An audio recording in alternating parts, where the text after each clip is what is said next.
Here's a question for you. What is the new craze sweeping the streets? Or how about just the pool? The answer, water polo. As the story goes, a group of Wheeler High School students finally realized that they'd outgrown sharks and minnows and were introduced to the sport. They were hooked and approached Wheeler's swim coach and asked if he would coach their team. He was thrilled. Lisa Weiss picks up the story from there.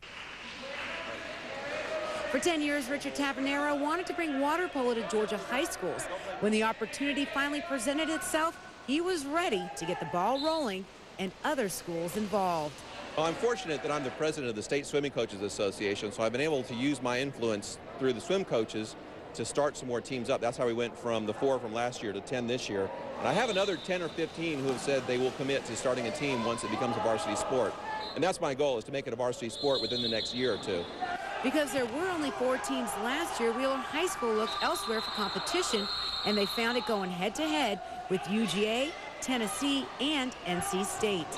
That was probably like the best moment of my life, because I got to play with all these college kids and they were helping us, and I scored a few times on Georgia and Tennessee, and that just made my week. It was the greatest thing I've ever done. With 10 school sporting club teams this year, including the newest addition, Grady High School, it's still a young sport and unique in the sense that the teams are co-ed.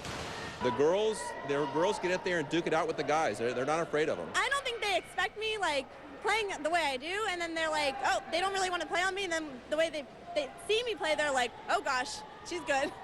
I'm going to play on her. Now, you don't have to be an Olympic swimmer to be a great water polo player. My prototypical player is a lacrosse or baseball player who's swam summer league.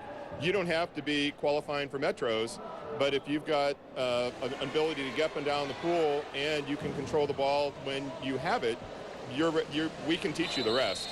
Now it's time for Water Polo 101 in a nutshell. There are 7 players on a team, including the goalie.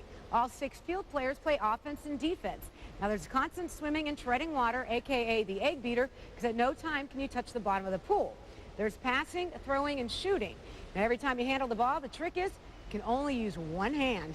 It is an exciting sport and it's fun, and chances are if you try it once, you'll be hooked.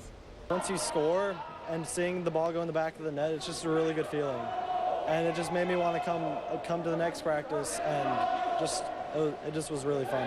Ever since we've had kids come out and watch us play, they've seen how intense it can get, and truthfully, we've had a football player who's told us it's harder than football, so personally, I think it could be the top sport in Georgia. As the excitement and popularity continue to build in Georgia, water polo will continue to grow. In Atlanta, I'm Lisa Weiss reporting for Prep Sports Plus.